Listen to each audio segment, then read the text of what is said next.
I literally read this book like 4 months ago, so I don't even know if I'm gonna have the same energy and passion and hatred that I did when I originally wrote the script. You're her dad! I know what he does because he's a little bitch. Men just shouldn't be allowed to write media. Look at that, Frank. Wrong again. I hate Frank so much. I hate Frank so much. Hey everybody, welcome back to I Got Bored. My name is Adanee Vargas and I have a lot of opinions about books and media. Today we're going to be talking about books, or rather one book that filled me with so much emotion that I literally tried to rewrite the entire book in the review section of my Fable account. This isn't the first time that I've done this. It's actually a way that I cope with books that have such amazing premises, such amazing potential, and then just fail tremendously. The other notable book series that this happened with was the Harrow Fair series. I have a real love-hate relationship with that series because the idea, the concept, the premise was like so amazingly brilliant, and the execution was absolutely terrible, so terrible. I forced myself to read all 5 or 6 of these books, literally gun to my own head, forced myself to finish because I had so much faith that it was gonna get better, and then it never freaking did. This book definitely put me in that same headspace, only what makes matters worse is that it was a part of my 75 Goodreads challenge. If you don't know what that is, I'll link it below because this video is about to get so long that we don't have time for a tangent. I was originally just gonna let this video die within one of my bi-monthly recap videos, but I think it deserves more. I think it deserves a full, in-depth rant review with all of my opinions and all of my feelings. And yes, there will be spoilers, but honestly, there is nothing in this book that is pearl clutchingly shocking. So even with all my spoilers, I do think it's possible, if you want, to still be able to read this book. But I don't know how much my hatred is going to cloud your opinion of this book, so that's my warning. Proceed with caution. Okay, enough preamble. Today we're going to be diving into The Last One at the Wedding by Jason, last name I can't pronounce.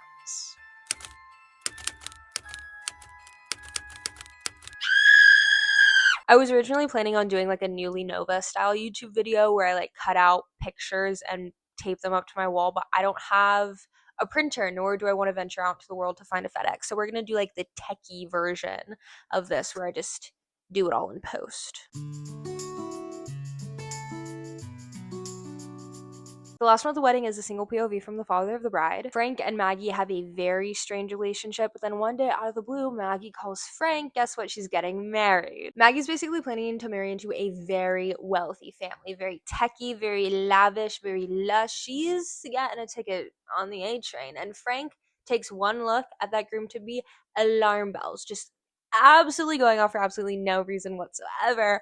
Chaos ensues, lies, deceit, wealthy people, secrets, murder, chaos. That's basically all that I can tell you. I don't want to give too much away because we're going to learn things as the story unfolds together, but basically Frank and his big nose causing problems. He's just constantly putting himself in other people's business, and that is what sets off the chain reaction for the entire plot of this book, basically. I hate Frank. Number one Frank hater. If this book wasn't included in one of my 2026 reading challenges, I would have DNF'd it so fucking hard, except for I wouldn't have, because 4 fun facts about me: I hate an insufferable main character. I will DNF a book so fast for no other reason alone aside from me hating a main character, except for I won't, because I'm a masochist and a completionist, and I would rather torture myself than leave a book unfinished. I think I've only DNF'd 3 books in my entire life because I just physically can't stop myself from finishing a book. Also, I am obsessed with the hyper-specific niche genre of a wedding story. Give me 3 of them. I can't resist myself from picking up a book that takes place at a wedding. Give me a bride, give me a bridesmaid, give me a groom cheating on his wife. Like, I don't know, like wealthy people doing wealthy shit, poor people being poor at a wedding that's just like going off the rails. I love. So I went into this book with such high hopes because it's literally everything about a book that I love.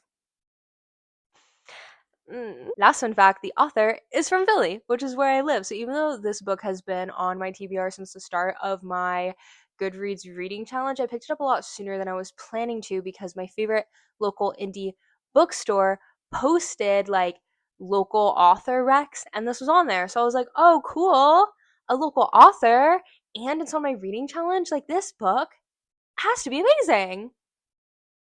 Famous last words. Also, since writing this script, that same local indie bookstore just posted that Jason, last name I can't pronounce, is going on tour with Riley fucking Sager. and they will be at that local indie bookstore in August. Of course, these two men are friends. Are you fucking kidding me? This is my chance to show up and punch them both in the face or literally leave the country. Men just shouldn't be allowed to write media. Okay, now I'm going to introduce all the main players up front so you know a little bit about the people that I'm going to be talking to as this book unfolds. Frank. He is our main character. He has driven for UPS for 26 years and he has never gotten into a crash ever. That's a surprise tool that can help us later. He is unremarkable and I hate him. Margaret, aka Maggie, is Frank's daughter and she's our bride. She's the one getting married. Maggie has been no contact with her father for the past 3 years. We don't know why until 75% of the way into the book, and the reason why she went no contact with him pisses me off. I really feel like Jason didn't do enough character planning or relationship development for a book like this, because I genuinely do not know what Frank wants out of his relationship with Maggie. I feel like over the course of the book, he just flip-flops between two completely different dads, and it just makes me team Maggie all the way. A statement that might make me look bad when you realize what it is that Maggie does over the course of this book, but that is how much I hate Frank. Anyways, why are we talking about Frank? This is Maggie's section. Maggie works for a tech company called Capacity. I don't know if I'm pronouncing that right, so from here on out, we're just going to refer to it as the tech company. But basically, Maggie calls her dad out of the blue and is like, hey, I'm getting married and I really want to rebuild our relationship. What could go wrong? Aiden is the husband-to-be and the son of the CEO at the tech company. So Maggie is literally going from lowly entry-level doormat to Mrs. son of the tech company. Aiden is also an artist, and for some reason he gives Frank really bad vibes, probably because he's quiet. Tammy is Frank's sister and Maggie's aunt. She's a nurse and some kind of like foster parent to literally the most annoying child character that I think I have ever met in a book. She also kind of fluctuates on her stance on things over the course of this book, which I don't mind because I do think Jason made her motives very clear. So she's a lot more human to me, and her reasoning behind things are a lot more understandable. However, all of her choices outside of that make me question how long she's been a human and why nobody has ever punched her in the face. Abigail is a very annoying foster child. Errol Gardner is the father of Aiden and the CEO of the tech company. He is literally just Elon Musk if Elon Musk looked like Chris Evans and had a charming personality. Dawn Taggart is a girl from the town which the Gardner family's really expensive and lavish summer camp for celebrities, Osprey Cove, resides. She's currently missing and is rumored to have been dating Aiden Gardner. She also has a mom named Linda and an uncle named Brody. Catherine Gardner is Errol's wife and Aiden's mother. She suffers from migraines and is like never around. And then lastly, we have Gwendolyn, who is Aiden's best friend, Hugo, which is the Gardner's head of security, and Jerry, the family slash the tech company's lawyer. Having the same lawyer for yourself and your company totally doesn't sound sketchy whatsoever to me, but who am I? Not rich. Okay, so the book opens up with the initial call between Maggie and Frank, and right off the bat, the reader is cued into the fact that things are a little tense between the two. These two have not spoken in a very long time. The whole conversation is insanely awkward. It's very clear that Frank has no idea what is going on in Maggie's life and hasn't for some time. He keeps trying to address the problem, but Maggie just keeps either skirting his questions or completely shutting him down, so we never learn what it is that caused this like weird tension between them. We just know that something did happen, and that something keeps getting referenced during the entire book, but we never actually learn what it is until the very end of the book. Maggie just sort of drops the fact that she's getting married in the middle of this conversation, and she's basically trying to use this wedding as a band-aid for her and Frank's relationship, and Frank agrees to come. Of course, he's going to take the opportunity to heal his relationship with his daughter. Now, that initial conversation sort of spans the first 2 chapters, and then in the 3rd chapter, we get this random like 4th wall break where Frank introduces himself to the reader, and then he pulls you back into the story as if he is talking to you the entire time, or as if he is talking to somebody in hindsight about everything that's about to happen. The whole book is written in this like weird sort of hindsight retelling that I thought was going to lead to like a really cool twist or reveal at the end of the book, and it didn't. So I don't really know the point of writing the book in this style. It kind of just didn't make sense to me. There are even a few moments in the book where somebody, like another character, is actively dialoguing, like telling somebody something or telling Frank something, and Frank just takes over, like sort of interrupts them at the end of their sentence and just starts retelling what it is that they were saying in his own words. With one, makes him an unreliable narrator because we never actually hear this from the character themselves, and two, makes you think that he is retelling this situation to somebody else, like in his own words, like in a story, like in a police interview. So anyways, Maggie drops the news and Frank is of course confused. He's processing. We learn that Maggie and Aiden met at a Halloween party last year, and in less than a year they have decided to get married. And by the way, Frank doesn't know that Aiden is Mr. the tech company's son yet, so he just thinks that Maggie met this random guy and in less than a year wants to get hitched. Frank then sort of bombards Maggie with a very long list of intrusive questions, which, when you're only 3 chapters into the book, you might be thinking, yeah, totally normal dad thing to do. Only this constant need to know like every aspect of Maggie's life and constantly second guessing her decision making is actually a very integral part of Frank's character and plays a really big role in their father-daughter dynamic and makes it very clear why Maggie and him have such a strained relationship. Maggie tolerates this questioning up until a point, and then she's like, Dad, why don't you just drive up from Boston to Pennsylvania and have dinner with me and Aiden if it will calm you down. And then she abruptly hangs up on him when Frank again tries to apologize for that thing that we have no idea what it even is. Next, we learn that Frank's wife and Maggie's mom died when Maggie was really young, so it's basically just been the two of them for her entire life. And then we get just like 5 pages of Frank needing to know just absolutely every single little detail about something before he can just finally agree to do it. Like, I know it could seem endearing that Frank doesn't want Maggie to go out of her way to cook for him and just like insisting that they go out to dinner and insisting that he pay for them and then insisting that she picks wherever she wants to eat, but like at some point just let go. Like just let go. She doesn't want to do that. Like, stop insisting. Like, Maggie obviously wants to host you. Stop asking so many questions about parking and the safety of her neighborhood. Like, stop making her second guess her decisions. You are literally having to get a hotel room in the same town as your daughter because she doesn't want you staying with her. Like, obviously you guys aren't that close and she's the one in the position to close the gap. So maybe just like stop being so fucking annoying. And then for the chapter to end with, I was ready to meet my daughter anywhere, after pages upon pages of proof that you actually weren't ready to meet your daughter anywhere because you had to argue with her to the point of caving in to what she wanted. This is what I mean by the author didn't think through who he wanted Frank to be in context with what Frank wanted out of his relationship with Maggie. Are their parents like this? Yes, but do I want to exist in the headspace of someone like this? No. Am I gonna root for you? No. Like, it doesn't make a good main character. Finally, we get to the dinner, and this is when both Frank and the reader start getting keyed into the fact that something is up. There was a reason why Maggie was so aloof about her husband to be, because Frank arrives at a very swanky looking skyscraper of a building. His car gets valeted.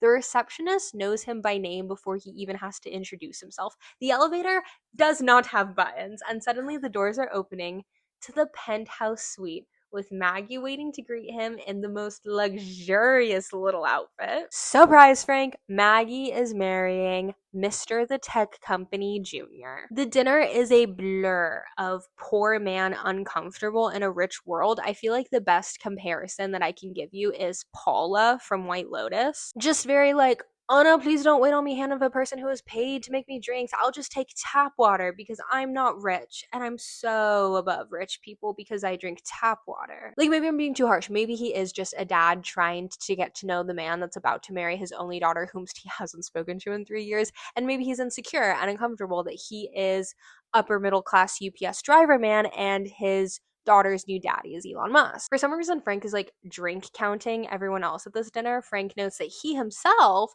has only had 2 drinks over the course of the dinner, and for some reason, Aiden had 5, and that must mean that Aiden doesn't like him, and surely Aiden isn't just shy, but hates the fact that he has to associate with a poor lowly man like himself. Also, Aiden got mugged the night before the dinner, which is a red flag because who gets mugged?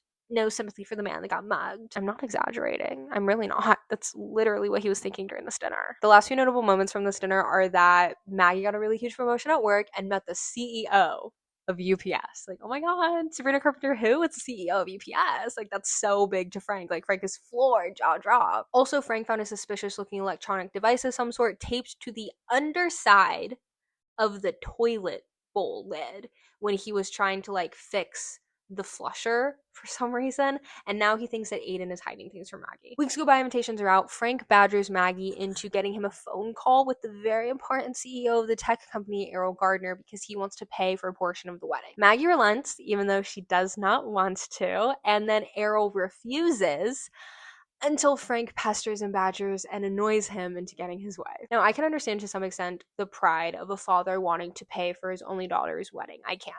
The thing that rubbed me the wrong way was that he Googled what's the most expensive thing to pay for at a wedding and chose to pay for that. More time goes by, it's almost wedding weekend, and Frank gets a very suspicious letter with no return address in his mailbox. It's a photo of Aiden standing in front of a lake with an arm across some random woman with the words, "Where is Dawn Taggart?" written across the bottom. Immediately, and with absolutely no context except for this random ass creepy photo, Frank jumps to the conclusion that Aiden is hiding something, that he did something to this woman, and that something is up, and he needs to jump in and save Maggie. Like, again, being a protective father, I think that that's so admirable, but to immediately think the worst of someone that your daughter has chosen to spend the rest of her life with, to not trust her judgment and to second guess her with no context to the situation. My problem is not that he was curious or suspicious. My problem is that he never, during the course of this book, operates from a place of trust in Maggie. He doesn't call her up confused by the picture. Keeping an open mind, he immediately thinks that Aiden did something to this woman. He wants Maggie to explain everything to him in detail right there on the phone, despite the fact that she is literally planning a wedding that takes place in 3 days and is clearly very exasperated, very busy. He doubts her, he questions her, he pesters her, and not once does it feel like it's coming from a place of love or concern. It feels very much like it's coming from a place of control, or like the need to just be right about something, to prove that his gut instinct about this man was correct. He doesn't know Aiden, so instead of trusting Maggie and building a relationship with him over time, he just chooses to assume the absolute worst in him and is just ready to jump at the opportunity to get Maggie away from him at any chance that he gets. Which again, would make much more sense if the book ended with Frank at a police station recapping the events of what happened with his own judgment spliced in, but that's not what happens. So really, Frank is just cynical and untrusting and a terrible father. Basically, we learn that Dawn was a townie who went on a date with Aiden and then recently went missing. Her family is currently on this crusade to pin everything on Aiden because they are claiming that Aiden was Dawn's boyfriend. Secret boyfriend, of course. The Taggart family is like completely convinced that the Gardners are involved, and Maggie suspects that it was Dawn's mother who sent the photo to Frank. Frank is like pretty convinced that the Taggarts are up to something, but he agrees to bring the photo to the wedding to show to the Gardner family. The Gardner family, the family that's about to be his family, the family that's about to marry into his family. His family. Mind you, they're all about to be family, but he is choosing to believe the word of some random person who's trying to destroy the reputation of his family. It's finally wedding weekend! Yay! Things are about to get a whole lot worse and a whole lot more annoying. This next sequence of chapters pissed me off to no end as someone who recently has been married and had a very strict no kids at the wedding rule, despite the fact that almost every single person in my family currently has a kid right now. My blood boiling. So Frank shows up to Tammy's house at like 5 a.m. so they can drive down to Osprey Cove together. And who opens the door? A child. Turns out Tammy got a foster placement yesterday. and is now planning to bring a random lice-infected child with them to Maggie's wedding. Let me repeat that. A lice-infected child with no relation to any person at this wedding. Not only is she lice-infected, she's incredibly annoying. Like one of those kids who asks why the sky is blue every single time they see the sky and actually expects you to answer it. I think she's like 10, and I don't really surround myself with children much, so like maybe she's like this big.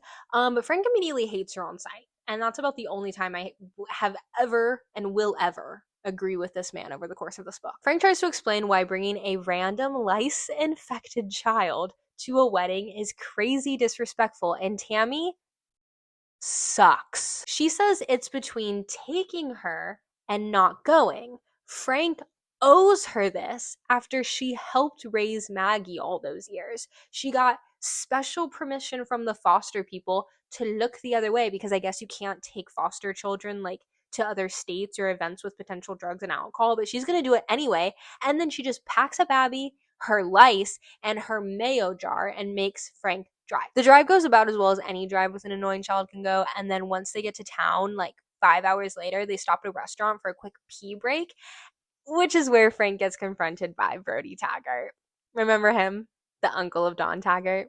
That guy. While Frank was inspecting a missing poster for Dawn outside the restaurant, a very drunk and still drinking Brody walked up to Frank to make conversation and share his unfiltered opinion on what he thinks to Dawn completely unprompted. Now, Frank at least had the good sense not to say who he was or his relation to the gardeners during this interaction, but then good old Tammy good old Tammy just had to walk out of the restaurant flapping a local newspaper with the wedding announcement and yelling for the whole world to hear. Brody goes crazy at the news, as one might expect. He goes crazy at the news that they are letting their daughter marry into the Gardner family, and that's when we learn that Dawn was pregnant at the time of her disappearance. Even I gotta admit, that does not look good for Aiden. That really does not look good for him. However, poor girl gets knocked up and tries to blame it on the very rich boy she went on one date with. Sounds just as plausible as poor girl gets knocked up by very rich boy and rich boy's family makes her disappear. Like, both of those plots have been Lifetime movies. Brody gets chased off by the local bartender, and he comes out to reassure Frank and Tammy that Brody is nothing more than the village idiot and not to believe what he said. Tammy jumps to Aiden's defense, which, good for her. The bartender goes on to explain that Osprey Cove and the gardeners themselves have done a lot of good for the community, but there will always be a group of people that blame them when it snows outside, and the Taggarts are in that camp of people. So it's very like small town gentrification. Half of the population loves the rich people that are bringing in all this like money and clientele and revenue, and the other half are like, my business is out of business because of your business. One of those things. Tales old as time, really. Now, I don't know if it was purposeful on Jason's part to make Frank and Tammy polar opposites on absolutely everything to the most extreme degree, but while Frank is in his head doubting and questioning everything, Tammy is just digging her heels in that this man, whom she has never met, is 100% innocent. I personally would live and would want my loved ones to live in a camp more in the middle. I do love the fact that Tammy trusts Maggie's judgment, but maybe don't be so blind. And I wish Frank trusted Maggie more and didn't immediately believe the absolute worst of her future son-in-law. But these two continued to take opposing stances on every single little thing in this book, which makes me hate both characters just more and more every single time. Eventually we get to the camp, which is like really expensive and exclusive in every single way. Frank rolls up to the gated entrance where Hugo greets them, checks IDs, passes out maps, and explains that everything inside of Osprey Cove runs 15 minutes early. They refer to it as Gardner Standard Time, or GST, because Errol likes to stay ahead of the competition, and Hugo recommends that they set their watches forward so they don't mix up the time. Weird, Yes, but in my opinion, not a big deal, especially if the wedding and all of the wedding events are set to this like fast forwarded time. I wouldn't want to miss out on anything. Tammy and Abby both sent their watches and phones to the Gardner Standard Time, and Frank just flat out refuses. He's stubborn and he thinks it's stupid and he just doesn't want to do it. Hugo also explains that all adults have to sign NDAs because there will be a lot of the tech company people at this event and the tech company stuff being kept in the main house, and they don't want info leaked to competing companies. Again, kind of makes sense. Frank, of course, refuses to sign without reading it being 60 pages worth of legal jargon. Eventually, Hugo and Tammy get Frank to relent to both signing the NDA and changing his wristwatch, not his phone, just his watch. But I really feel like this resistive and combative aspect of his personality has always been a huge catalyst to a strained relationship with Maggie, and honestly, Tammy too, in some cases, and his lack of ability to connect with anyone at this wedding. Like, this isn't some backyard wedding hosted in rural PA. This is a wedding hosted by billionaires, attended by billionaires. You're marrying into a billionaire family. Like, things are going to be different, things are going to change, and you can either understand it and roll with the punches, or you can be combative and argumentative at every single step and never get any closer to building a genuine relationship with these people. I want to be really clear for one second that my opinion only applies to the non-consequential things, such as like changing the time on your watch. I do not condone human sacrifice. I do support eating the rich. I'm speaking in context only of this book. Frank, Tammy, and Abby finally meet up with Aiden and Maggie at the main house. Maggie asks Abby to be her flower girl for some reason. Aiden dips out to meet a college friend who just arrived, which like really pisses Frank off for some reason. It's almost like the groom has, I don't know, hosting obligations outside of you, but whatever. Maggie shows them to their cabin and then tries to leave, which again pisses Frank off. He thought that they were all going to be having lunch together, but then Maggie explains that lunch is waiting for them in the kitchen. But as the bride, she has things to do. He tries to tag along with her, and after listening to all of the many things that she has to get done within the next 2 days, she finally placates him by offering to meet up later for a tour of the grounds. After this woman lists all of the hundreds and thousands of things that she has to do to get ready for her wedding, Frank guilts her into giving him a tour of the grounds. Abby eats too much food and throws up. Frank tries to chastise Tammy into getting Abby to go easier on the food so she doesn't embarrass them later at dinner, which is like honestly kind of valid.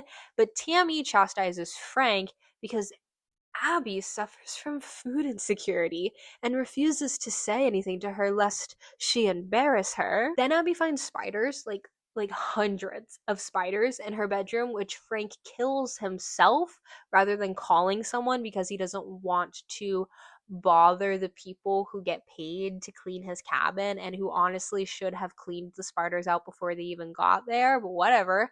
Abby refuses to sleep in her room because she is scared of spiders and there might be more, so she opts to sleep on the porch, which Tammy vetoes because Abby used to be homeless and deserves her own bed. So, of course, the only logical solution is to force Frank to give up his room and for him to sleep in the spider room on a bunk bed. Not Tammy, because she's also afraid of spiders. It's literally just like blow after blow for Frank here. But at least it's 3 o'clock now, aka the time that Maggie promised to take him on a tour of the grounds, despite how busy she is. Only, remember when I said that she's the bride and that she's busy? Well, she's busy and she cancels on Frank. He's obviously disappointed, but she encourages him to walk around the camp by himself, mingle with the guests. He listens, only instead of mingling with the guests, he mingles with the workers. He literally goes up to a paid landscaper and asks what he can do to help, which of course makes the worker very uncomfortable when he finds out that Frank is literally the father of the bride and that he could possibly tell Errol Gardner that he's not doing his job and he could possibly get fired. But Frank doesn't take any of that into account when he gets offended that the gardener doesn't let him help. It's at this moment that Frank sees Aiden and a woman walking around the grounds. Frank attempts to call to them, but they don't hear him over the work that's being done, so he just decides to follow them since everyone kept telling him to explore the grounds anyways, right? That obviously applies to following and stalking and eavesdropping. He follows them to a secret cabin in the middle of the woods where he overhears a suspicious conversation and then gets spotted through the window while the two are embracing. Frank plays it off as if he simply got lost following a trail, and Aiden invites Frank inside of the cabin, which is actually a private art studio. We get introduced to Gwendolyn, the friend that Aiden raced off to meet earlier, and upon hearing who Frank is related to, her whole attitude towards him completely sours. She makes a few quips about him basically marrying into an early retirement and then leaves. Aiden tries to explain her frosty demeanor away by saying she's just weird about money, and then gets a phone call from his dad asking if he and Frank would be open to having a drink to discuss the aforementioned creepy ass photo. Frank and Aiden arrive at Errol's office where the family lawyer slash Errol's bestie Jerry and Errol himself are waiting. They exchange some pleasantries, and we learn that despite new treatments, Catherine is still suffering from her migraines and won't be up to meeting anyone until the wedding ceremony. Now, I don't know if it's Frank's lack of understanding as to how bad migraines are, but despite Errol calling it a terrible disease, a brutal, debilitating scourge, and describing Catherine as being stuck in bed with her shades drawn, unable to move, Frank still asks if he can pop in to say hello and introduce himself. What? What? He doesn't get offended in this scene by the fact that they tell him no, but over the course of the book, he will make constant comments about the fact that Catherine isn't joining in. Where is she? Can I talk with her? Can I stay back today to sit with her? Why is Aiden partying and not hanging with his mom? Like, he's so nosy and entitled to her whereabouts. Like, she's a chronic illness. Leave her alone. I'm sure she would love to be downstairs enjoying the festivities of her only son's wedding. But she's in pain. The conversation naturally turns to Dawn Taggart, and Frank presents the photo. Immediately, all three men convinced it's fake. Aiden claims he never brought her to the camp.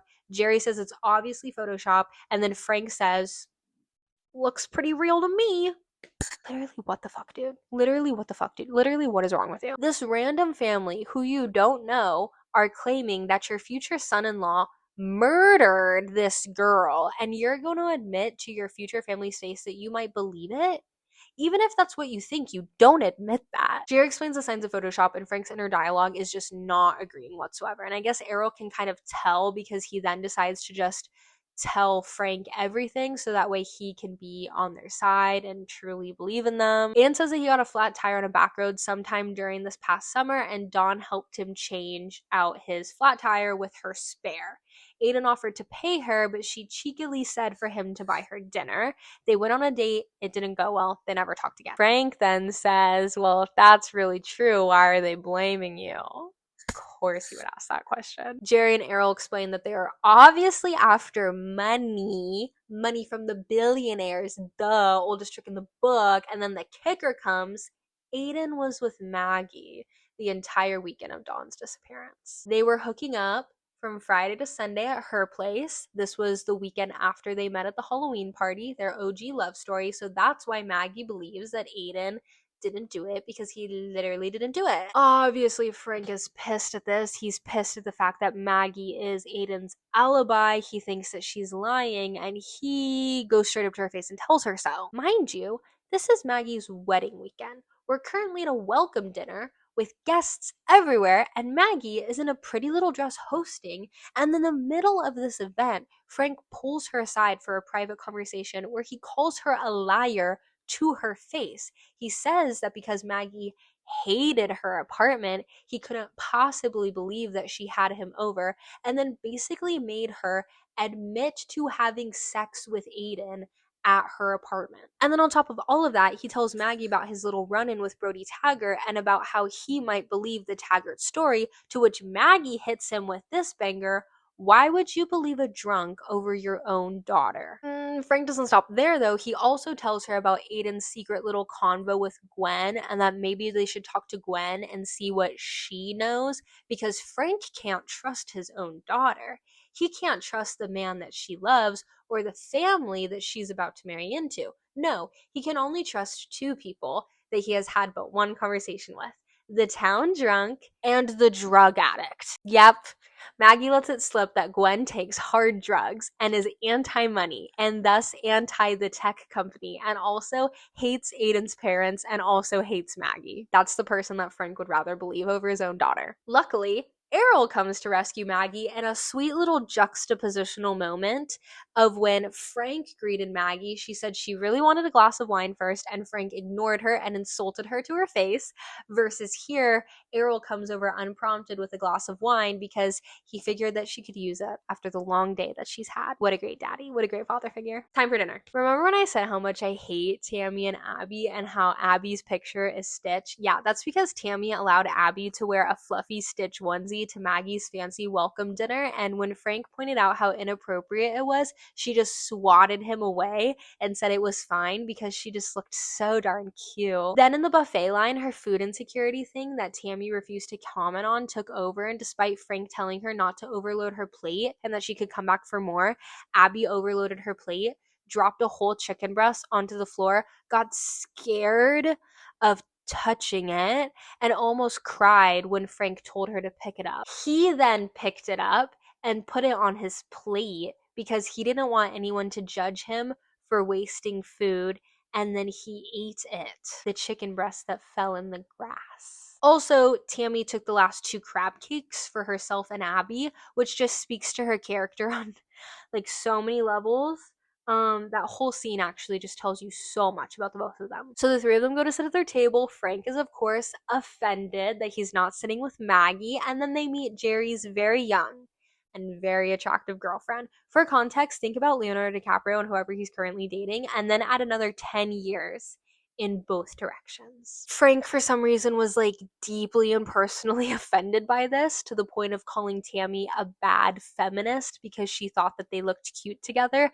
And then he said that he would be appalled and mortified if he was her dad. Frank then gets offended again because he doesn't see Aiden around for a couple of hours. And then again, he gets offended because he doesn't know anybody at this party. And he's like, where are all of Maggie's friends? Despite the fact that he literally hasn't talked to her or met any of her friends in 3 years. So like, dude, these are her friends. Tammy encourages Frank to mingle, so he goes up to a table of like really young co-workers of Maggie. One girl offers him a weed gummy. He gets offended that they're doing drugs, and then that same girl tells him that he should go up to Catherine's room unannounced and unaccompanied and introduce himself, despite the fact that everyone has been telling him how bad her migraines are.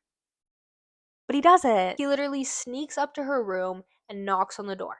No reply. He then gets offended that his phone doesn't open the bedroom door, despite the fact Aiden's saying his phone key would be added to the family network, as if that would give you access to Catherine Gardner's personal bedroom. He keeps knocking on the door, no answer, despite the fact that there are shadows underneath the door, and then Gwen appeared. She kind of teases Frank about having not met Catherine yet and how Catherine is never going to open the door for him, and Frank follows her and begs her to key him in on what she knows. She says no because he would never believe her and that this is all bigger than Don Taggart, but ultimately agrees to tell him tomorrow morning and leaves just before Hugo sees Frank and escorts him back to the party. Frank heads to bed, and on his way back to his cabin, he catches Maggie. He's offended that Maggie isn't hanging out with Aiden, but rather she's tending to her guests. Wow, terrible person. And they go ahead and make plans to go canoeing in the morning. I would not, but whatever.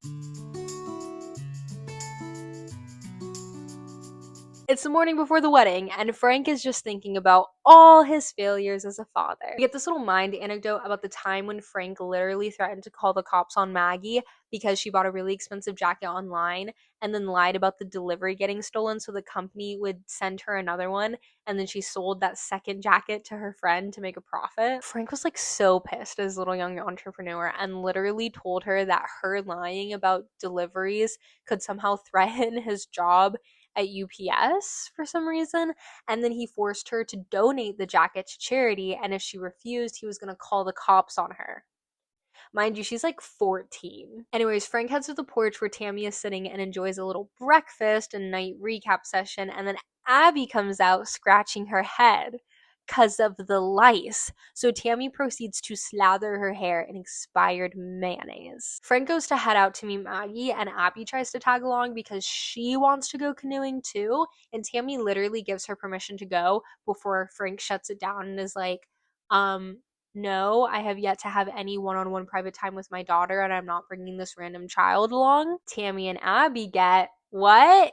Offended. You guessed it. Good job, guys. It actually wouldn't have mattered if Abby tagged along or not, because Frank still manages to ruin his one-on-one time with Maggie by questioning where Aiden was all night and why didn't Maggie care, and the photo just looked so real. So they argue and argue and argue, and upon returning to the docks, they find a bunch of people on the shore looking at Gwen's dead body. Hugo and Jerry take charge. Frank is asking a lot of questions. It's looking to be some kind of drug overdose. Frank is offended that Maggie doesn't want Frank to come with her to tell Aiden that his best friend has just died. Everyone is literally telling Frank that Gwen had a history of drug addiction.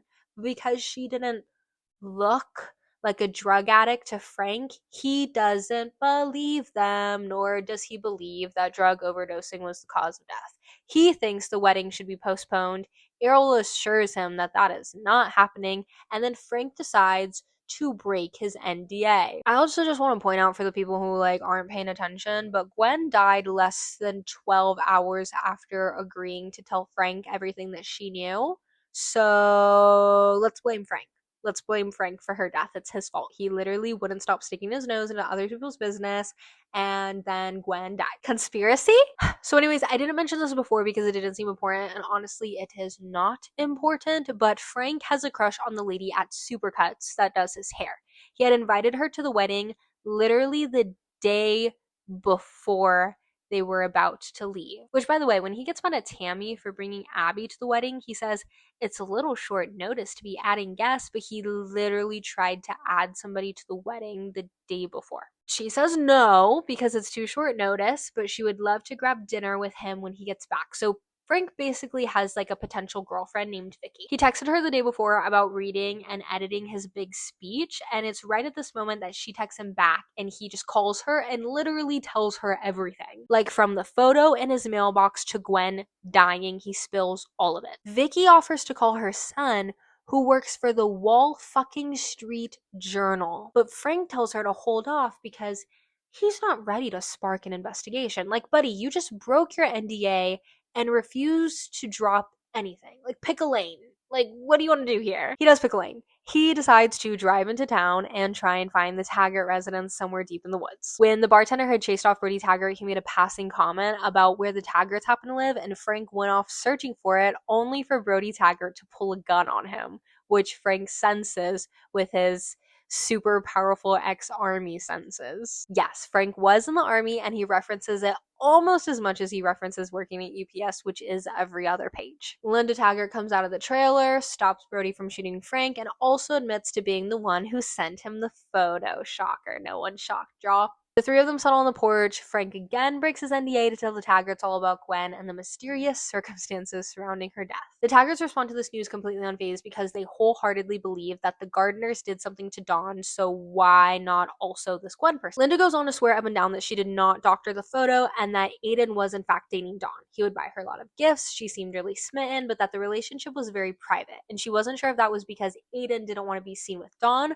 or that Dawn was ashamed of her family and the fact that they lived in a trailer park. But either way, the relationship fizzled out shortly before she went missing. Linda said that the morning that Dawn went missing, Dawn had left really early in the morning to run to the store, and when she came back, she locked herself in her room crying, begging to see Aiden on the phone. Suddenly, a few hours later, Dawn left again, saying that she needed to go out and buy some winter boots, so naturally, as a concerned mother, Linda peeped her phone location and saw that it was, in fact, at Osprey Cove. Linda also found a positive pregnancy test in the trash and put two and two together. Dawn got pregnant by Aiden and went to Osprey Cove to confront him. Linda wanted to call her and reassure her that they could take care of the baby together, but decided to wait until she got back from Osprey Cove. She never came back from Osprey Cove. Dawn's car was found near the trailhead, and Linda turned over everything she had found to the police to try and figure out what had happened to her daughter, and the police did nothing. Maybe because the police work for Osprey Cove part-time, maybe because there simply was nothing to find. Either way, Linda's convinced that they did something to her daughter, and now Frank is convinced too. When Frank gets back to camp, all of the guests plus Tammy Abby and Maggie have just gotten back from a big group lunch hike,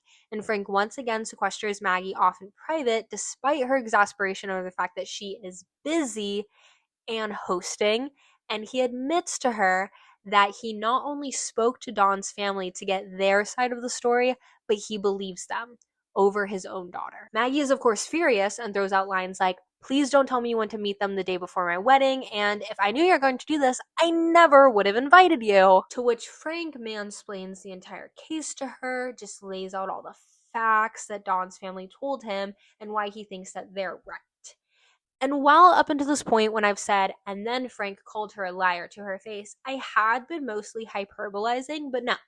This time, Frank literally to her face yells, "No, Maggie, I think you're lying." They go back and forth about this for a while, and honestly, how Maggie put up with basically 3 redundant and insulting conversations with a man that she willingly had cut out of her life up until a few months ago was beyond me. Like, at this point, I'm fully convinced that the no contact was justified. It was also around this point that I realized that I probably wouldn't even care if Maggie brutally murdered Dawn with her own hands, because I am just so far away from Team Frank. I am the president of the I Hate Frank Club. I literally could not side with him over anything if I tried. Frank also goes to throw Gwen's death in Maggie's face, insinuating that there might be more there as well, and then Maggie drops 2 pieces of knowledge that just make me laugh really hard in Frank's face. First, they found xylazine in Gwen's suitcase, which is a super hard drug and most likely the cause of death. And second, the photo was 100% photoshopped.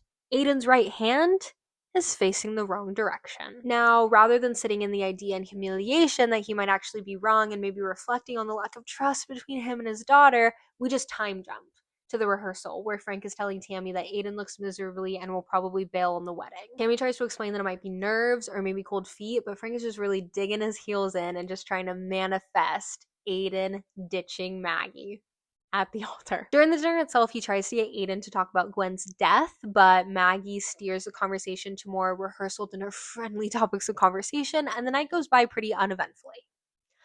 That is until Frank gets the brilliant idea to steal Aiden's phone and break into Catherine's bedroom for answers. Now, I have been really hating on Frank this whole book for not trusting Maggie and for being suspicious of the Gardner family, and I'm sure that this is the part of the review where fans of this book and of Frank are just waiting for me to face the music and swallow my pride and admit that I was wrong, but that's not gonna happen. That's not gonna happen. That's not what's coming next. So Frank breaks into Catherine's bedroom and finds not a migraine wreck of a woman, but an alcoholic suffering from a very traumatic mental break. Clothes are all over the room. Filthy food stains are all over Catherine's very much open robe. The way she downs a whole glass of straight gin over the course of like maybe 5 minutes, something is clearly up with this woman. Now Frank confronts Catherine about the whole Dawn Taggart of it all very much up front. He tells her that he spoke to Linda and he knows Aiden and Dawn went out on a date and he knows that someone was giving Dawn expensive gifts, and he just drops the most out of left field theory ever, with absolutely no context, with absolutely no proof, with absolutely no hint that he was thinking this whatsoever in his inner dialogue. He tells Catherine that he knows it was not Aiden sleeping with Dawn Taggart, it was Errol Gardner. I'm sorry, what? I'm sorry, what? Do I believe that this is a good twist? Yes. Yes, it's a good twist. I'll admit it. I'll eat my tongue. It's a good twist. But for Frank to figure it out like he's fucking psychic? Like, not once, not a single time in this book prior to this page does the reader know that that is what Frank is thinking. Not once do we even get a clue of the fact that that was a possibility. The only reason that he thinks that he knows that Dawn was sleeping with Errol instead of Aiden is because Linda and Brody don't know how to use Photoshop. When he was talking with Linda and Brody earlier, Linda said, "I didn't doctor it because I don't even know how to use Photoshop. I barely know how to use a computer." So Frank took that tiny little tidbit of an information and was like, well, if Linda doesn't know how to work Photoshop and Brody doesn't know how to work Photoshop, then obviously Dawn is the one who photoshopped the picture. And obviously she photoshopped the picture because she was sleeping with Errol Gardner and not Aiden Gardner. So obviously it's Errol. Apologies if anything looks moved. My camera did die on me, probably because I've been talking for about 3 hours. So let's try and speed run the rest of this script because I don't want to have to deal with that again. So Catherine folds. She admits that Errol has been having affairs for years because he's a powerful man who can't be tied down to one woman, and all powerful men cheat, and he met Dawn here at Osprey Cove. She was looking for Aiden, and an instant sort of sugar daddy gold digger situation kind of developed between the two of them. It didn't last long, but Dawn still got pregnant. She found out shortly after he ended things and immediately called Aiden and Catherine for a meeting at Osprey Cove. Dawn is ready to leverage this baby into financial security for herself, only the number that she asked for is like insultingly too low in Catherine's mind. She's not mad that she's being blackmailed. She's mad that Dawn isn't doing it right, so she refuses to cooperate basically on principle. This causes Dawn to absolutely unleash word vomit onto Catherine and Aiden, where she basically goes into extreme detail about all of the very nasty things she lets Errol do to her, and then Catherine bashes her head in with a heavy metal battery. Dawn is bleeding. Aiden's trying to help her. Dawn falls down the stairs and snaps her neck. So yes, the gardeners did have something to do with Dawn's death. I will admit that. But there was never a world where the gardeners didn't have something to do with her death. Like, let's all be honest. That's literally the whole point of the book and the genre itself, really. Like, I knew the gardeners had something to do with Dawn's death. I was never so naive as to believe that they were innocent and that Frank needed to trust Maggie because they were telling the truth. I just think that Frank's entire personality is excruciatingly annoying, and you can't get mad that your daughter doesn't want to confide in you if you never give her a reason to believe that you're going to trust her. Like, Maggie asked you to believe that Aiden didn't kill Dawn, and he didn't kill Dawn. Like, yes, there was more to the story, but at this point, I don't see a reason to fault Aiden. Like, obviously, he's involved in the cover-up, but be honest with me. Play in the space with me for a second. If you witnessed your mother be berated by your father's baby mama to the point where she admittedly lashed out and hit her over the head with a metal battery, and then the baby mama fell and killed herself because she fell down the stairs, would you rush to turn your mother into the cops? Like, be so for real with me right now. Would you snitch on your own mother and turn her over to the cops? At this point, we have the almost full story, but we don't know Maggie's involvement. And before Catherine can tell us, Hugo and Aiden come bursting into the room because, oh yeah, Frank stole his phone and they tracked it to Catherine's bedroom. Hugo pulls Frank from the room while a nurse sedates Catherine. Hugo tells Frank not to believe a word that she said due to her fragile state. Frank admits that he knows everything. Hugo tries to continue on script with the story that they've been telling everybody, but Aiden's like, it's time to be honest. We should have just told you the truth from the beginning. Surprise, surprised.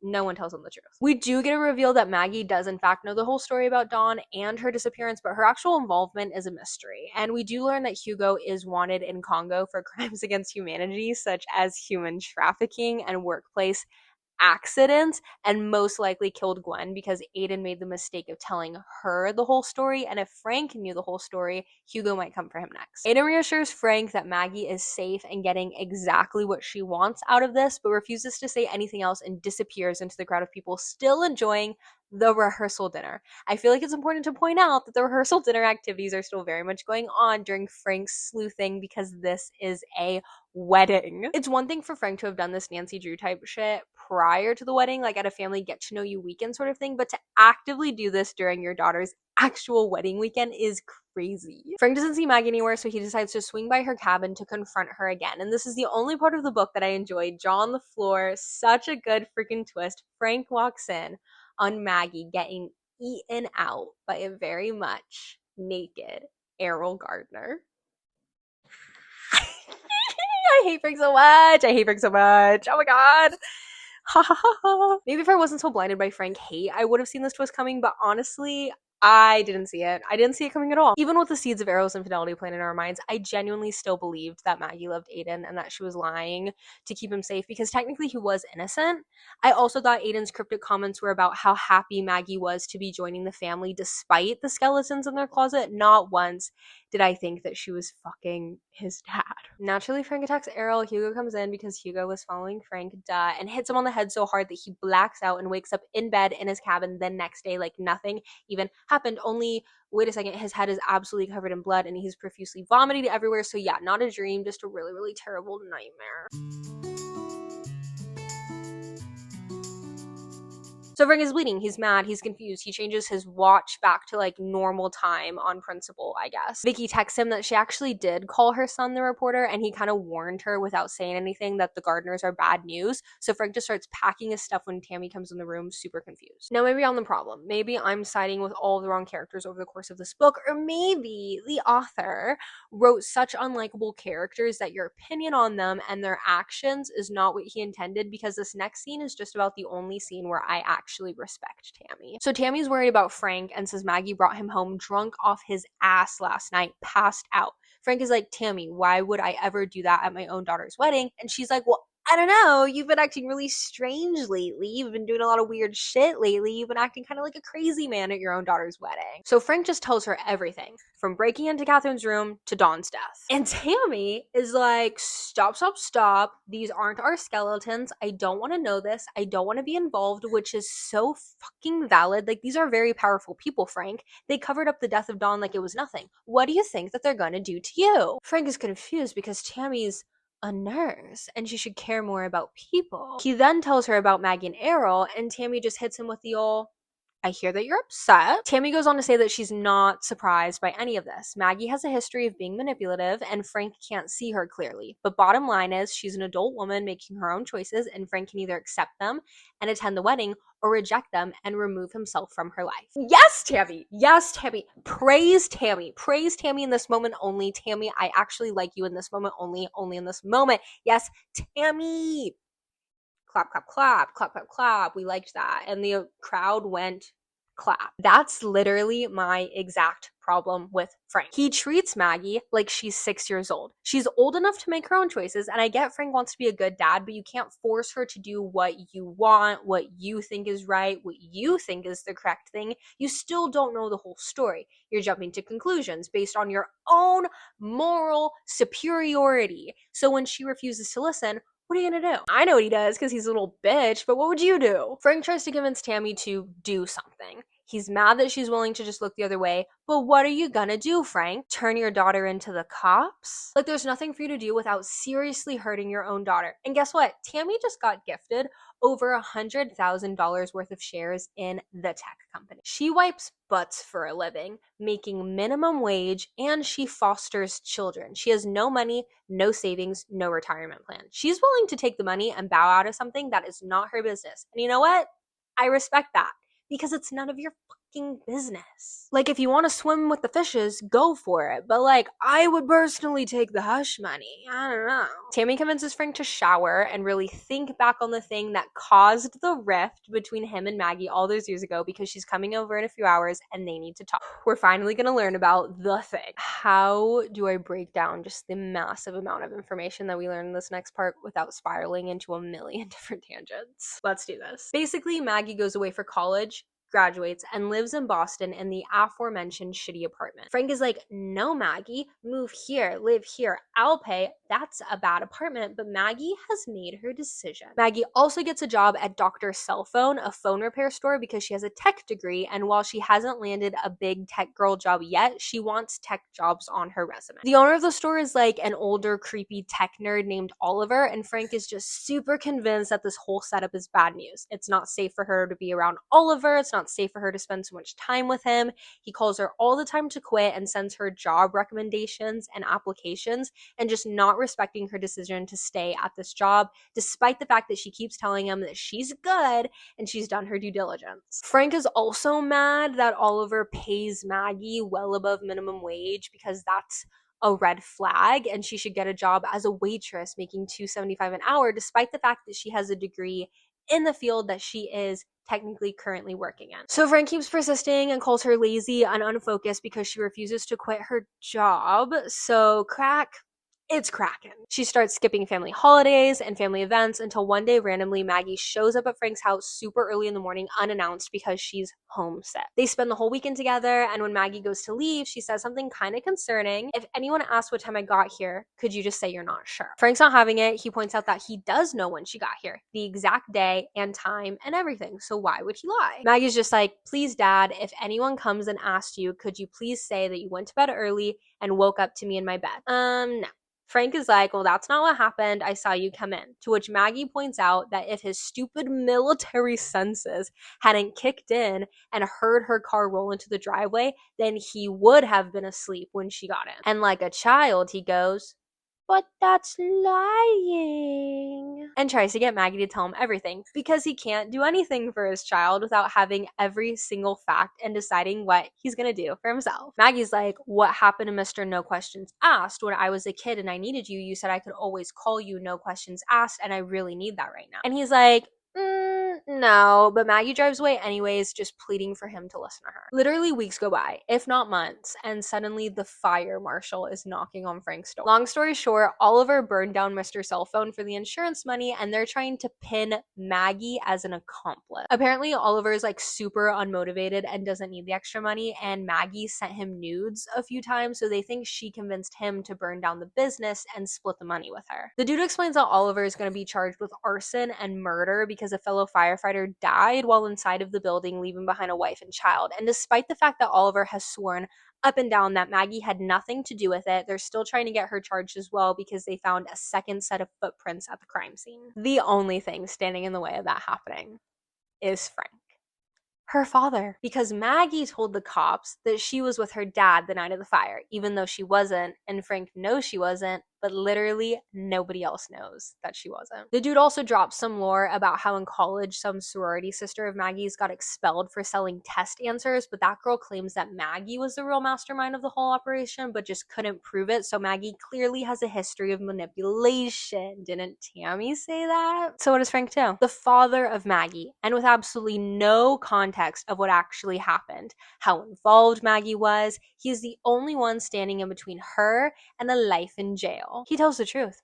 Maggie wasn't with him. She didn't get in until the next morning. He literally calls her and tells her that he told the fire marshal the truth and then says, don't worry, I'll get you a good lawyer and we can fight this. You wouldn't need to fight it if you just fucking lied. You wouldn't need to buy a lawyer if you had just fucking lied. You're her dad. Obviously, she's pissed. And look, you can argue in the comments all you want that he did the right thing. But did he?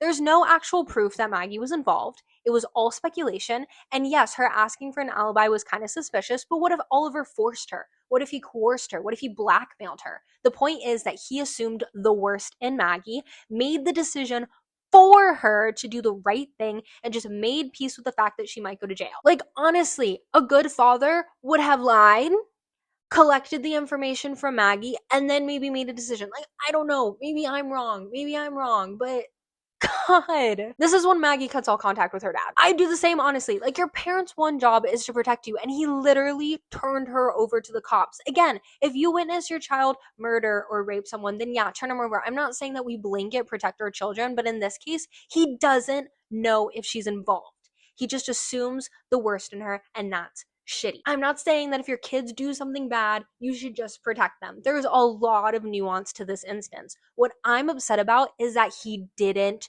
know. He assumed she was involved. He assumed that she did it of her own free will. He did. Literally, there could have been so many caveats to that. And he chose to turn his daughter over to the cops than to trust her or to talk to her. And I don't know. It was just arson.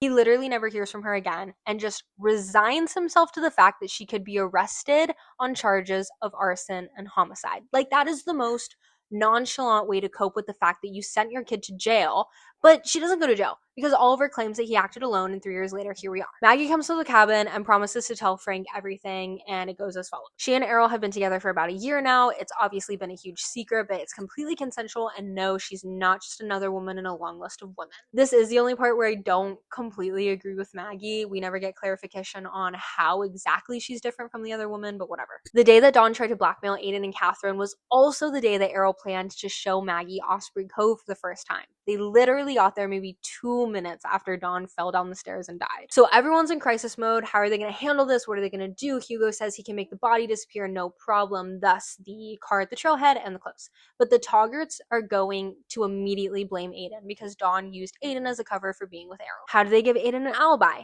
Maggie. She raises her hand and offers to give Aiden the apartment alibi. So the marriage, a sham. She agreed to marry Aiden with a 50-50 prenup in exchange for giving the alibi and her silence. Entrepreneur queen! Didn't I tell you this? Entrepreneur queen. Both Maggie and Aiden are free to date and sleep with other people in secret, and after 6 months, they'll get a divorce and go their separate ways. Also, she has no idea what actually happened to Gwen. Obviously, she was murdered, but she doesn't know how or when or where, so plausible deniability, plausible innocence there. Frank is obviously against all of it. Maggie's like, I'm not asking for your approval, I'm asking you to respect my decisions, which is really just a reoccurring theme in their relationship. And Frank says no. He tries to forbid the wedding from happening. He tells Maggie that they can just leave, run away together, and she can live with him until she gets back on her feet from quitting her job, and they can go to the police or the news and blow the story wide open. Frank, they literally killed Dawn for less. They literally killed Dawn and hid her murder for less. Your daughter chose to get involved, which was honestly kind of smart because she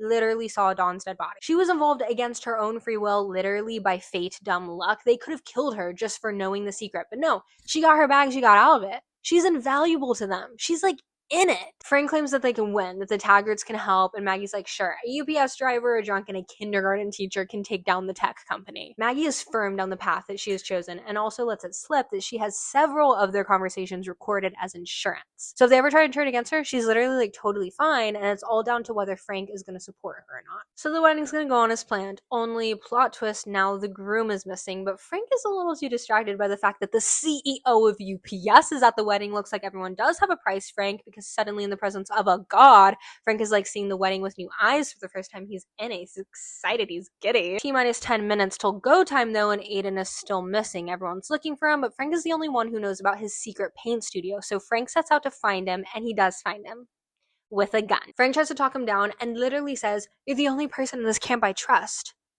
Like, okay, as if you didn't absolutely hate and distrust him for the entirety of the book up until this point. Aiden tells Frank that he will be fine, and he left a present in his suitcase for protection. Cryptic. Also, why are you protecting Frank? That's so random. This man hated you for the entirety of this book. But Frank tells Aiden about his friend's journalist son and how they can escape in canoes and make a run for it together. I guess in this moment, Frank is choosing Aiden, a man he hated for 200 pages, over his own daughter. He literally says, "I'm not worried about her." LOL. What the hell? Aiden agrees, but it's too late. Hugo, Errol, and Jerry have just arrived, and Aiden blows his brains out. Dead. Kills himself. Jerry tells them all to get their stories straight so the suicide isn't pinned on any of them, and Frank just has to be antagonistic. Like, seriously, dude. They're protecting you too, and by calling their bluff on killing you, they might actually kill you. We get a short little exchange between Errol and Frank where Frank basically calls him a bad dad. Call house. Interesting. And Errol says, actually, he's not my son. My wife cheated on me and tried to pass him off as my own. The infidelity of married rich people is rampant. Well, Frank's done. He grabs Tammy and Abby, and they leave. Maggie refuses to go with them because she wants to see how this all shakes out for her. Frank finds $1,000 in his suitcase, which I guess is the present Aiden gave him for some reason, and they did. Days go by. Not a single word from Maggie. Frank, insults Vicky for some reason because he can't start a relationship with her while carrying so many lies. So he, forces her to cut ties with him like a child, and then he gets in a car crash. Remember when I said that Frank worked at UPS for 26 years, no scratch? Yeah, the day he goes back to work, he's so distracted by all the Maggie drama and also the giant heat wave that he just passes out at the wheel and crashes his UPS van. Broken leg, broken nose, broken rib. Some dude from UPS basically shows up at the hospital and fires him, only he's not fired because he's still gonna get paid for the next 3 years until retirement, but he's no longer working for the company. Low-key, pretty sweet deal in my opinion. Frank does not agree. He's upset. He falls into a really deep depression, and then wouldn't you know it, Tammy kept Abby, and also Tammy needs to go out of town, so she needs Frank to watch Abby for the last couple weeks of summer vacation. Personally would not. But Frank and Abby bond, they get super close, they become besties. She basically gives him a will to live again, and then one day he notices a map of Osprey Cove on her wall with an X drawn in the center of the lake. Ding, ding, ding. Remember when I said that Abby and Frank switched rooms? Yeah, the $1,000 was meant for Abby, and the map was meant for Frank. What could Frank possibly do with this map that's most likely going to lead him to Dawn Taggart's body? He's going to give it to Maggie as a show of trust. So Frank calls Maggie. Maggie invites Frank over. He thinks it's going to be a little father-daughter dinner. But no, Errol, Hugo, Jerry, and Jerry's hot girlfriend are all there. Because of course, why wouldn't they be? Frank hands over the map, they burn it, and Frank decides to just move on. He tells Maggie she's always welcome home, but makes a peace with the fact that they're going to go their separate ways for now. And then, the best twist of this fucking book. A twist that was so good, it filled me with so much rage because it made me realize how great this book could have been if it wasn't filled with the absolutely shittiest characters. He goes like, hey, where's the girl? Does she still live with Tammy on blah blah blah road in blah blah blah town? Yeah, good to know. They're gonna kill Abby. Maggie, Errol, Jerry, and Hugo are all nodding their little rich guy cult heads like, yeah, makes sense. What if she figures out what the map means and tries to come blackmail us for money? We need to kill her. She's poor. She might want money. Dead. So Frank remembers that weird black box that was taped to the underside of the toilet. Remember that? Long time ago, inconsequential, actually very important. It must be the recordings that Maggie was talking about. So it wasn't Aiden hiding things from Maggie. It was Maggie hiding things from Aiden. Look at that, Frank. Wrong again. So he excuses himself to the bathroom, calls Tammy to get Abby out of the fucking house, grabs the box. But remember that part about him having a broken arm? Yeah. Drops the porcelain lid, shattered into a million pieces. He almost escapes undetected, only the hot-ass girlfriend goes into the bathroom after Frank and then tells Maggie about the mess in the bathroom, and she realizes in that moment that Frank has the device. A little context, nobody but Maggie and Frank knows what Frank has. She yells at him to give it back. Hugo forces him to take it out of his pocket, but doesn't give it back to Maggie. He gives it to Errol so they can all hear what's on this tape, because obviously it's something bad. Hugo really just locked in that moment. He was like, suspicious? Must be about us. Is this play about us? It's probably about us. So now Frank has a little rolled gun to his head and has really just gotten both him and Maggie in a pickle. Luckily, the private chef sees the gun and screams, causing what Frank thinks is a purposeful working class protects working class distraction that causes him to get away. He runs to Supercuts, apologizes to Vicky, they play the tapes and call her son. Then we get like a really meaningless 7-month time jump. Abby's alive, Frank is like basically her dad, they have a great relationship, and Frank's also dating Vicky, woohoo. So like what happened with everything that happened in this book? No idea. We don't see any next steps, like at all. We just find out from Frank's inner dialogue that Catherine is getting treatment at some like swanky rich person beach resort. Hugo got sent back to the Republic of Congo awaiting the potential death penalty for all of his various crimes. Errol and Jerry are out on bail doing rich guy things and bribing the law to work in their favor. And Maggie? Jail. Maggie's the only one in jail. Frank's daughter Maggie.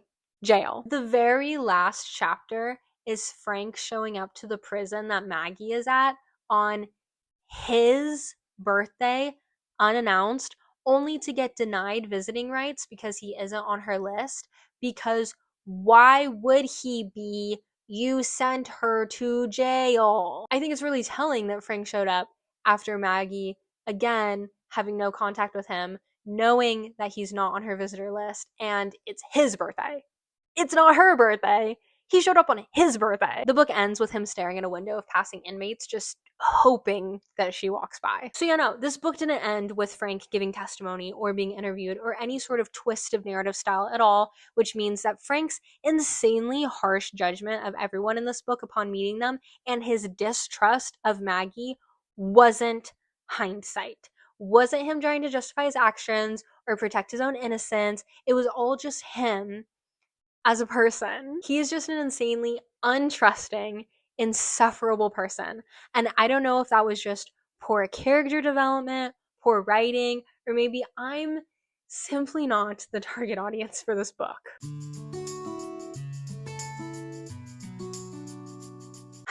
I hate this book for what it could have been. I love rich people doing rich people shit. I am very anti-rich people getting away with rich people things, but in this case, I found Frank so unbearable and so unlikable that I was team whatever he hated. Like, I didn't want to see this man win, that I was actively rooting for the murderers. You can't have a character crave connection with his daughter, but actively go against her at every turn. Yes, I'm aware there are actual parents like Frank out there, and those people probably loved this book because he was right all along, but that doesn't make the book good. I don't want to read a book about a cynical, untrusting dad doubting his daughter's every decision and then being right. Him turning her over to the cops for arson wasn't shocking. Him picking Aiden over Maggie wasn't shocking. Him picking Abby over Maggie wasn't even shocking, because not once did I believe that this man actually loved his daughter. This book would have been way more compelling and heartbreaking if Frank was an overly trusting father who sacrificed everything to love Maggie enough for both parents, to constantly trust her word over facts,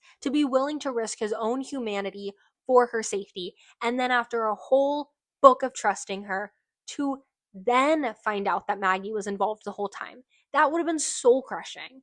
And then for Frank to choose to put Abby ahead of Maggie to save the actual father-daughter relationship that he cultivated with Abby over the months that Maggie disappeared from his life. Like, that girl didn't even call him to see if he was okay after he had a major car crash. To choose to save Abby and turn in Maggie would have been the ultimate sacrifice. That would have been actual literature, actual character development, actual stakes. But Aiden, how would he have found anything out? Overly helpful father, constantly in the wrong place at the right time. Or maybe make Tammy even more the foil to Frank and make her be the one who's sleuthing around, and Frank is reluctantly following either to stop her or to keep her safe. Frank's character, as a character, is possible to have in a book, but not as the main narrative character. Or if he is the main character, his motivation can't be a better relationship with Maggie, because then it's contradicting itself. Maybe it was a cynical sister, or a bridesmaid, or a friend, not the father of the bride, because the constant doubt and second guessing of Maggie only made me hate Frank for being a distrusting father. But it could have made me relate to, like, a little sister being overshadowed by her big sister, or a reluctant friend who is constantly the victim of Maggie's narcissism. All in all, this book just made me furious about how much amazing potential was wasted on an absolutely terrible main character. I gave this book 2.75 stars and the longest review on Fable/Pagebound that I think I have ever given a book. And honestly, 2.75 stars was me being nice.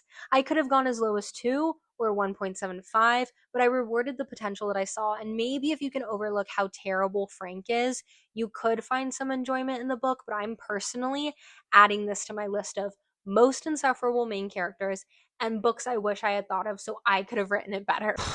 This video is probably way too long and is definitely going to kill me when I'm trying to edit it, but all of it needed to be said. If you've read this book and you liked it, why? If you like this style of video and would like to see more, let me know in the comments, and maybe drop a couple of recommendations for books that you would like me to rant about and spoil. Also, let me know in the comments if I should pull up to the local indie bookstore and give Jason, I can't pronounce your last name, a little piece of my mind. Maybe give Riley Sager some daggers as well, because what are the chances that two of my least favorite male authors are going to be 5 minutes down the road from me? That's crazy. My voice is gone. My voice is gone. You can hear it. I've been talking for way too long, so I'm just going to go ahead and link my Pagebound and my Fable accounts in the caption below if you guys would like to connect, and I will see you in the next chapter.